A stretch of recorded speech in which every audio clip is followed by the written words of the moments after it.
Ratusan warga yang mayoritas terdiri dari kaum ibu atau yang kerap disebut dengan emak-emak menggelar aksi damai di kawasan Monas, Pintu Selatan, Jakarta Pusat pada Rabu 1 Oktober.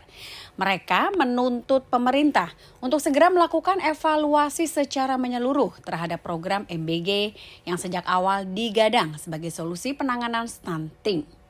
Masa yang tergabung dalam koalisi warga tolak proyek MBG menilai program ini justru menimbulkan masalah baru di lapangan.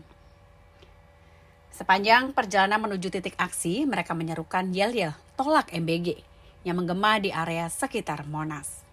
Salah satu perwakilan massa menyampaikan bahwa MBG bukan lagi sekedar program yang bermasalah dari sisi teknis, namun sudah berubah menjadi beban bagi masyarakat dan juga pemerintah daerah yang ditunjuk sebagai pelaksananya.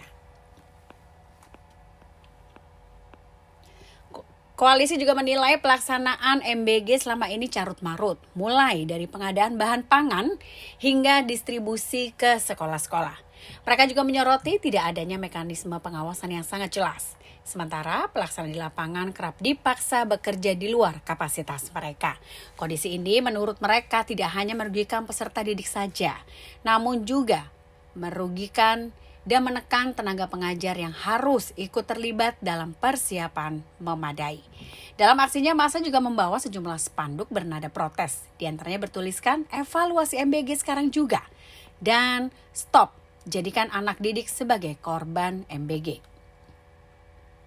Aksi yang berlangsung dengan tertib ini mendapatkan pengawalan dari aparat kepolisian sejak awal hingga akhir.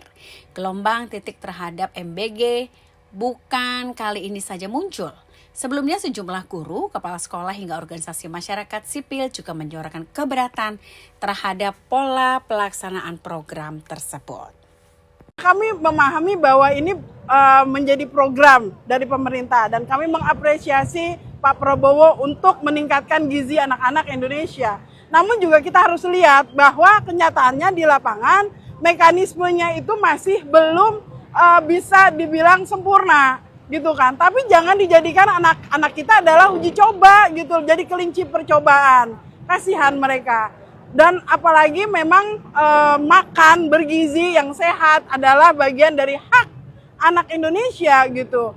Tapi apa yang terjadi di lapangan ternyata maaf ya, ini tidak lagi menjadi program tapi menjadi proyek. Proyek bancakan yang memang nilainya itu kan fantastis ya. 40% dari 20% anggaran pendidikan kita habis kesedot untuk makan bergizi gratis ini. Tapi yang terjadi di lapangan yaitu makanan beracun gratis akhirnya. Ini yang kami protes gitu loh. Mengapa? Semuanya serba terburu-buru. Lupa subscribe ya.